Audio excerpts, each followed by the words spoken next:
Selamat pagi, salam sejahtera dalam kasih Tuhan. Kita berdoa. Kami mengucap syukur Tuhan untuk kebaikan Tuhan, untuk anugerah Tuhan, untuk kesempatan yang Tuhan percayakan bagi kami. Dengan hari yang baru dan kami tahu Tuhan memberikan kekuatan kepada kami. Karenanya ketika kami datang adalah hanya untuk mengucap syukur kepada Tuhan. Dan saat kami mendengar firman-Mu, Tuhan memberikan kekuatan untuk kami dapat melakukannya. Di dalam nama Tuhan Yesus. Amin. Mazmur 119 ayat yang kedua. Berbahagialah orang-orang yang memegang peringatan-peringatannya, yang mencari Dia dengan segenap hati. Yang kedua, pemazmur menyatakan tentang kebahagiaan adalah bagi mereka yang memegang peringatan-peringatannya. Bapak Ibu Saudara, peringatan-peringatan dari Allah itu tidak dimaksudkan untuk mengekang mereka.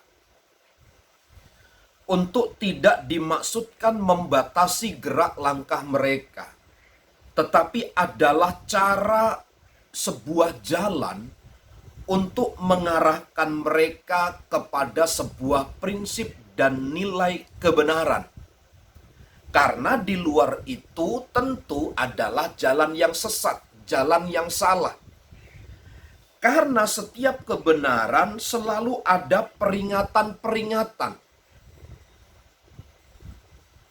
Secara umum saja kita dapat lihat Bapak Ibu Saudara di sekitar kita. Ada banyak peringatan-peringatan di sekitar kita. Fungsinya untuk apa? Supaya kita waspada, supaya kita berhati-hati, tidak masuk di dalam bahaya yang menjadi peringatan itu.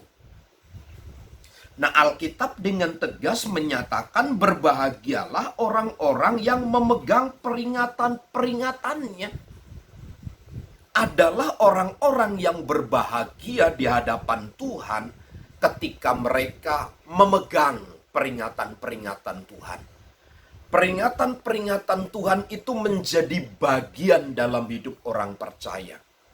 Setiap hari ada sesuatu yang terus dikerjakan. Ada sesuatu yang Tuhan juga buat di dalam hidup kita ini. Peringatan-peringatan Tuhan adalah dalam rangka bukan untuk menjebak kita, tetapi untuk membawa kita di dalam satu rencana agung Allah yang besar, rencana agung Allah yang mulia, di mana keselamatan, kebahagiaan itu ujung dari semua yang Tuhan buat dari peringatan-peringatannya. Maka ayat bagian selanjutnya, yang mencari Dia dengan segenap hati. Orang-orang yang mencari Tuhan dengan segenap hati, mereka disebut sebagai orang-orang yang berbahagia. Kenapa?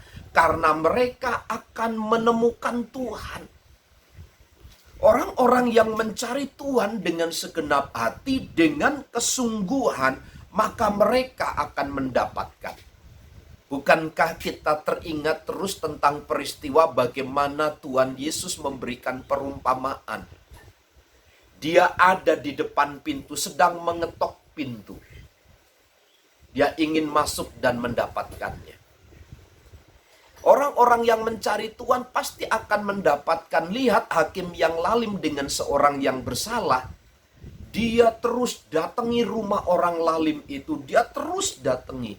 Sampai satu waktu, satu kesempatan dia merasa bosan dengan kehadiran seorang itu. Lalu dia membenarkan orang itu. Artinya apa? Kalau kita mencari Tuhan dengan segenap hati, dengan kekuatan kita, itu adalah disebut sebagai orang-orang yang berbahagia. Orang-orang yang mencari Dia dengan segenap hati itu tahu persis. Dia adalah seorang yang begitu rindu kepada firman, kepada Tuhan. Tuhan itu sebagai sesuatu yang sangat dirindukan, sangat dinanti, sangat diharapkan. Maka ketika seseorang mencari dengan segenap hati itulah sebenarnya terletak kebahagiaannya. Bapak Ibu Saudara, hari-hari ini ada banyak orang mencari kesenangan dari sebuah kejahatan. Orang eksis dengan kejahatan, melakukan banyak kejahatan. Apa? Kebahagiaan yang diperoleh. Tetapi kebahagiaan dengan cara yang demikian adalah semu.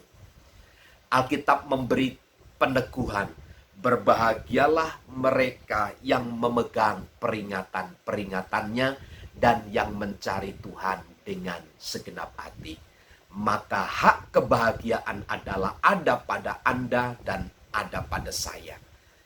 Selamat pagi, Tuhan memberkati.